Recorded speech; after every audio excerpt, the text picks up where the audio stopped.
an AI system designed to process and analyze the most complex datasets in human history, was given the complete, unedited text of the Book of Enoch, one of the oldest and most suppressed religious manuscripts ever discovered. And what it found, buried inside that text, was not metaphor, not poetry, and not mythology. Grok, the AI developed by Xi, identified a coherent technical framework embedded in a 2,500-year-old document that describes entities operating advanced aerial vehicles, genetic modification of biological organisms, and the deliberate transfer of forbidden knowledge to early human civilization. Not one scholar in the mainstream academic tradition had ever framed it that way.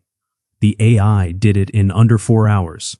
This video is going to take you through exactly what Grok decoded, why the ancient scribes who preserved this text were almost certainly describing something real, and why the institutions that control the academic study of ancient religion removed the Book of Enoch from the biblical canon in the 4th century, and have been quietly uncomfortable about it ever since. Why Grok is the right tool for this. Before anything else, it is worth understanding what makes an AI analysis of this kind different from the interpretations scholars have been producing for centuries. Grok was developed by Xi, the artificial intelligence company founded in 2023 by Elon Musk, with a stated mandate to pursue maximum truth-seeking, a deliberate contrast to the guardrails built into competing systems. The model was trained on a dataset that included not only the modern internet but structured academic archives, and it is designed to identify cross-domain pattern recognition at a scale no individual human researcher can replicate. When a researcher fed Grok the complete Ethiopic text of the Book of Enoch, the version preserved by the Ethiopian Orthodox Church for over 1,600 years, translated into English by Richard Lawrence in 1821, and later refined by R.H. Charles in his landmark 1906 edition, the AI was not asked to validate religion or confirm mythology. It was given a specific instruction: identify every passage in the text that contains language consistent with physical, technological, or biological processes, and return a structured analysis of what those passages describe when stripped of theological interpretation. What came back was 47 flagged passages, organized into 6 categories. And Category 3 is what nobody is talking about, what the Book of Enoch actually is. Most people who have heard of the Book of Enoch know 2 things about it.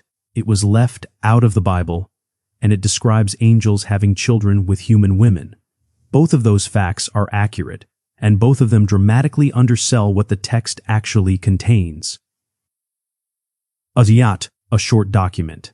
In its complete form, it runs to over 100 chapters and describes, in sustained, specific detail, the activities of beings called the Watchers, a group of 200 entities who descended to a specific location, a mountain described as being in the region of the ancient Near East, took human wives, and then proceeded to share knowledge with those humans that the text describes as previously forbidden.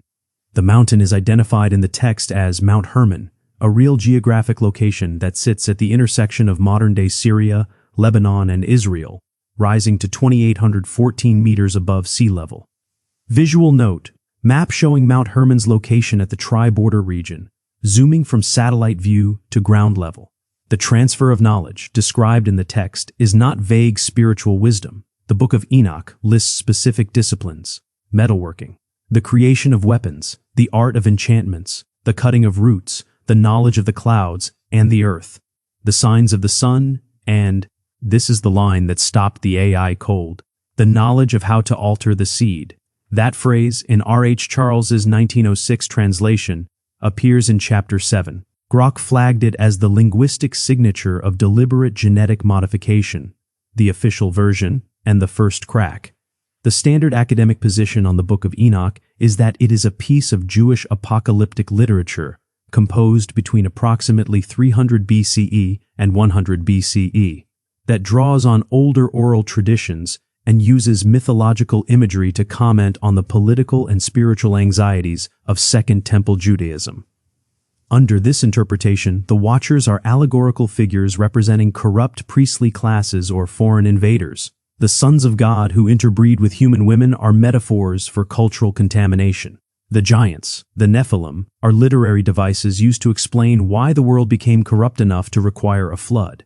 That interpretation is clean, It is professionally safe. It has been the dominant framework in biblical scholarship since at least the 19th century, and it allows universities and seminaries to study the text without being forced to engage with what it literally says. Here is where that framework breaks down. In 1947, a Bedouin shepherd named Mohammed Ejdib was searching for a lost goat in the limestone cliffs northwest of the Dead Sea, near a settlement known as Qumran, when he threw a stone into a cave opening and heard the sound of ceramic shattering. Inside that cave, sealed inside clay jars that had protected them for roughly 2,000 years, were the first of what would become known as the Dead Sea Scrolls. 972 manuscripts representing the oldest surviving copies of Hebrew biblical texts ever found. Among those manuscripts were 11 fragments of the Book of Enoch, not one fragment. 11.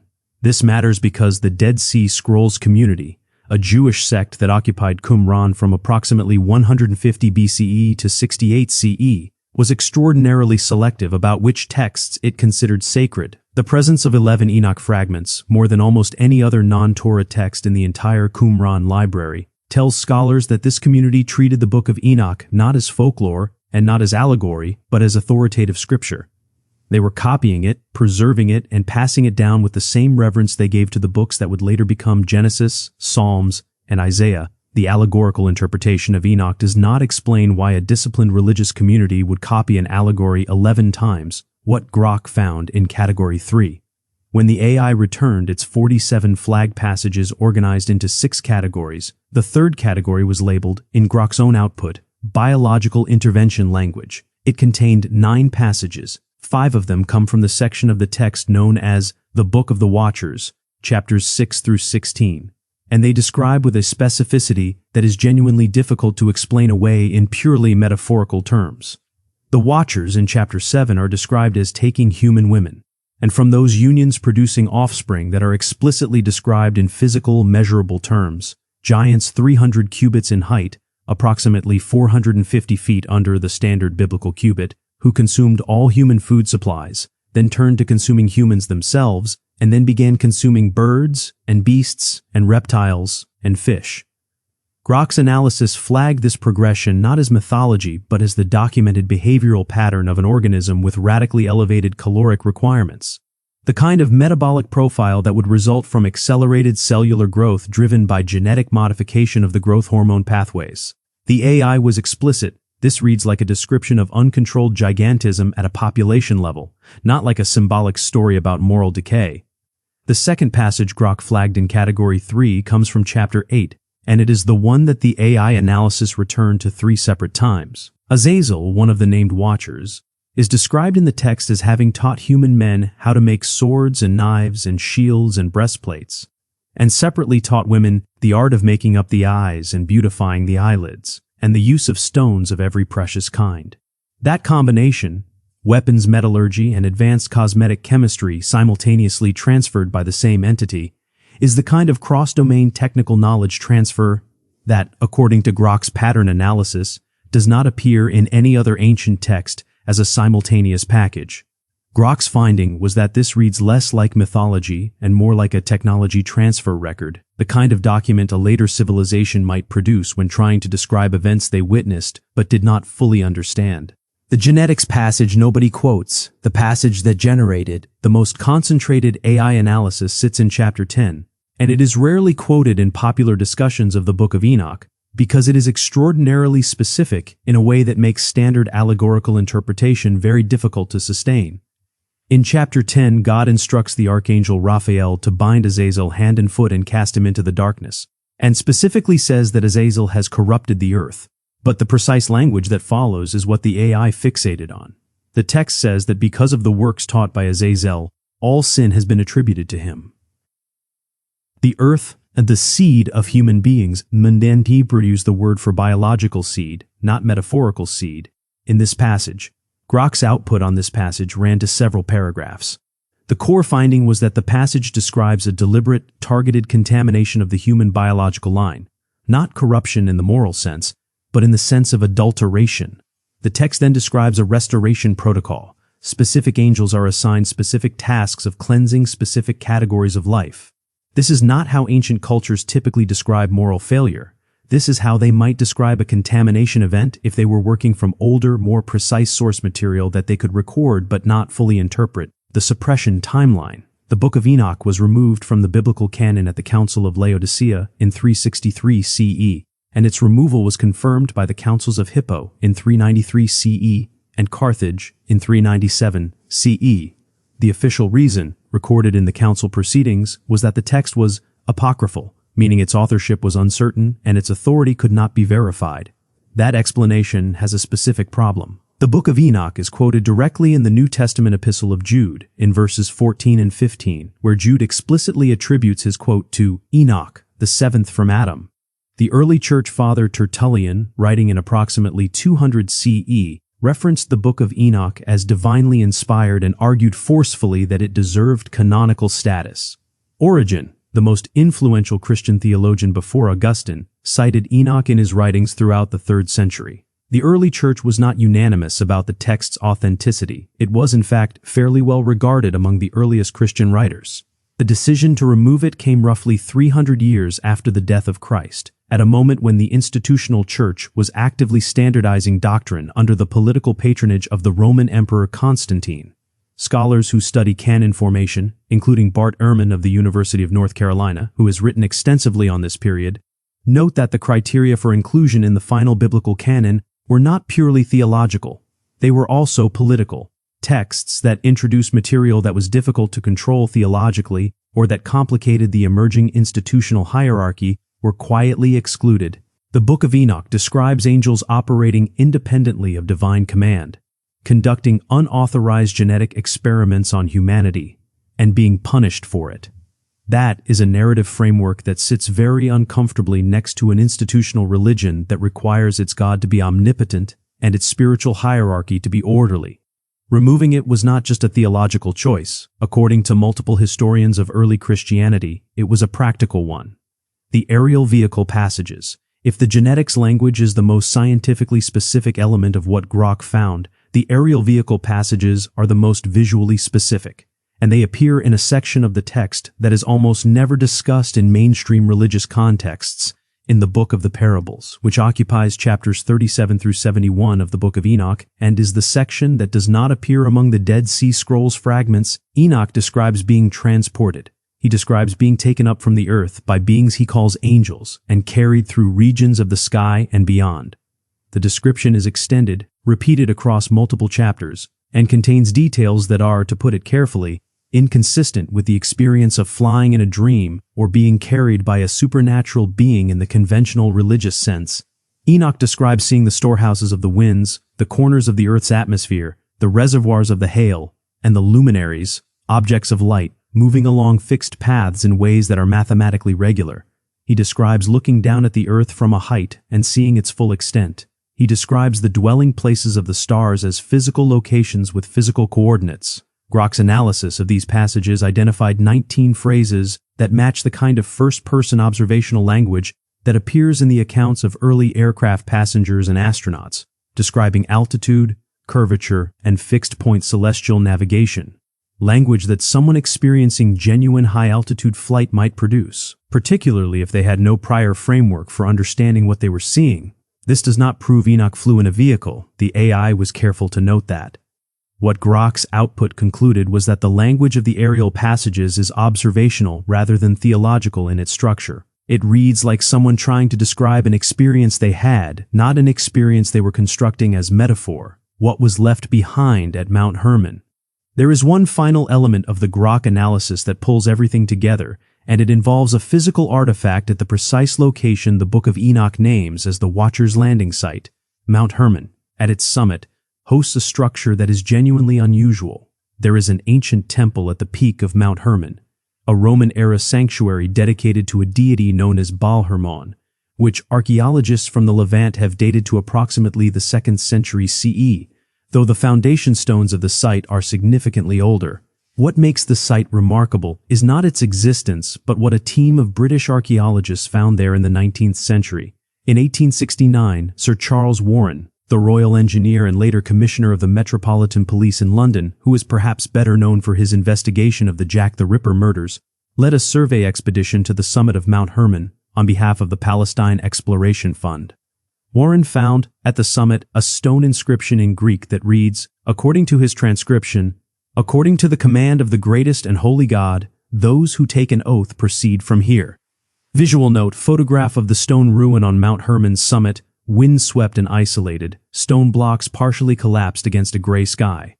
Warren's report of this inscription was published in 1869 and has sat in the Palestine Exploration Fund archives largely unnoticed for over 150 years. Grok, when given this inscription alongside the chapter 6 text of the Book of Enoch, which describes the 200 watchers swearing an oath to one another on Mount Hermon before they descended to take human wives, identified what it described as a documentary correlation. The inscription at the summit is not proof of the watchers' literal existence. The AI was explicit about that limitation. What it is, according to Grok's output, is physical evidence that an ancient community used that specific mountain as a site of sworn covenants, in a manner that directly parallels the specific oath-swearing ceremony described in the Enoch text. That is not mythology corroborating mythology. That is an archaeological artifact from a specific GPS coordinate corroborating a 2,500-year-old manuscript that names that same coordinate as the location of one of the most controversial events in pre-biblical history. If you have never gone this deep into the buried textual record before, subscribe right now. This is exactly the kind of material this channel builds every week, taking primary sources that have been sitting in archives for centuries and examining what they actually say instead of what we have been told to think they say. Grok's analysis runs to thousands of words and covers everything from the metallurgical references in Chapter 8 to the astronomical precision of the celestial observation passages. But at the end of the structured output, the AI produced a single sentence that reportedly caught the researcher who commissioned the analysis off guard. The sentence was this: the text does not resolve whether the entities described are extraterrestrial, extra-dimensional, or advanced human. But the language is consistently more consistent with an account of physical beings performing physical actions than with a literary tradition constructing allegorical figures. An AI specifically designed to avoid wishful thinking and pursue the most accurate possible interpretation of data looked at a 2,500-year-old document and said, in plain language, that the beings in it behave like real entities rather than invented symbols. Not demons, not gods in the traditional religious sense. Physical beings performing measurable actions at a specific location, with documented consequences that required a documented response. The scholar who commissioned the Grok analysis has not published the full output. The researcher, who operates within an academic institution and requested that their institutional affiliation not be attached to the project, shared portions of the output with a small group of researchers in the field of ancient text analysis. Those portions were the basis of the analysis described in this video. The complete output allegedly goes further, into the cosmological sections of Enoch that describe the physical structure of the universe in terms that are, according to Grok, more consistent with modern astrophysics than with the flat Earth cosmology common in ancient Near Eastern religious writing. Those sections have not been released publicly. What the AI found, across 47 flag passages in a text that has been available to scholars for over a century, is a document that does not behave like mythology. It behaves like a record. Whether that record is accurate, whether the beings it describes were real, whether the events it recounts actually happened, none of that has been resolved. What has been resolved, at least by one highly sophisticated pattern recognition system, is that the text was not written by people who were making things up. The Book of Enoch was preserved by one ancient community for 1,600 years. It was copied 11 times by another community that considered it scripture. It was referenced by the authors of the New Testament. It names a specific mountain that has a physical inscription corroborating its specific story. It describes biological processes in language that a modern AI flagged as consistent with genetic modification. And it was quietly removed from the biblical canon at a political council in 363 CE, in the same decade that the Roman Emperor Theodosius began making Christian orthodoxy the enforced law of the Roman Empire. The question this video cannot answer, the one that the Grok analysis itself could not resolve, is whether the people who made that removal decision knew exactly what they were removing. Because if they did, they were not protecting the faithful from confusion. They were protecting something else entirely from examination.